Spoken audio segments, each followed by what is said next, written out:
A secrets manager is doing everything right. Secrets are encrypted at rest. Access is controlled through policies that map specific services to specific credentials. Every retrieval is logged. Rotation is automated. By every metric the platform exposes, the secrets are secure. And an attacker who has code execution inside one of the services that is authorized to retrieve those secrets does not need to touch the secrets manager at all. They wait. The service retrieves the secret on its scheduled rotation cycle. The secret is now in the process memory of the running service, decrypted, in plaintext, ready to be used. The attacker reads it from there. No vault was breached. No access policy was violated. No unusual retrieval appeared in the audit log. The secret was extracted from the place it has to be at some point for the system to function. In use, in memory, in the clear. This is the extraction problem. Storage security protects secrets at rest. Transit security protects secrets in motion. Neither protects a secret at the moment it is decrypted and used. And that moment is the one attackers with runtime access specifically target, because it is the moment when every layer of protection has already done its work, and the secret is available in its most usable form. Memory is the first and most direct extraction surface.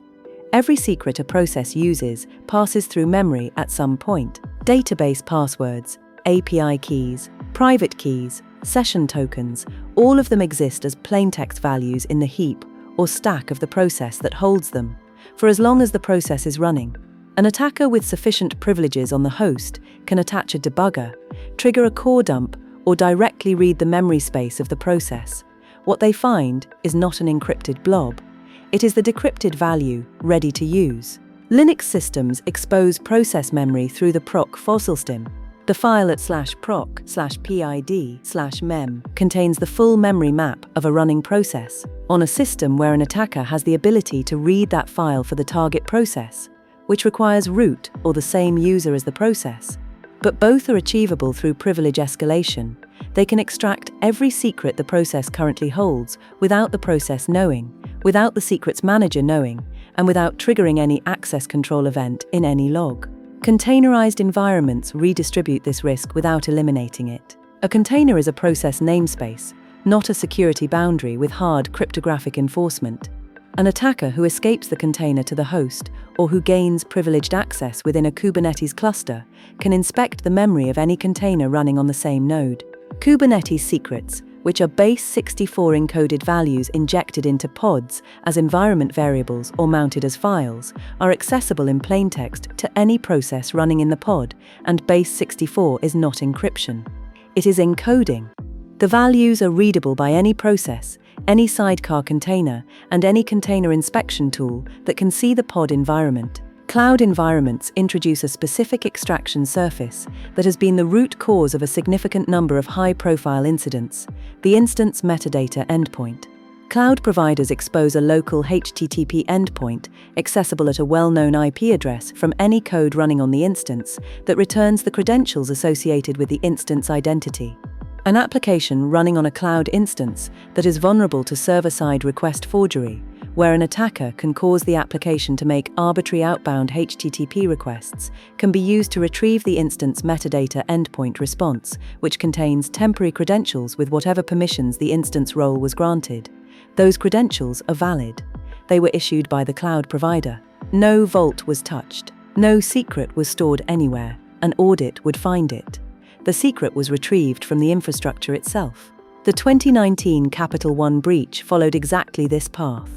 A web application firewall running on an EC2 instance was misconfigured in a way that allowed server-side request forgery. An attacker used that misconfiguration to query the instance metadata endpoint.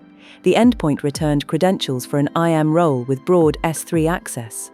Over 100 million customer records were exfiltrated using credentials that were legitimately issued, correctly stored, and never committed to any repository.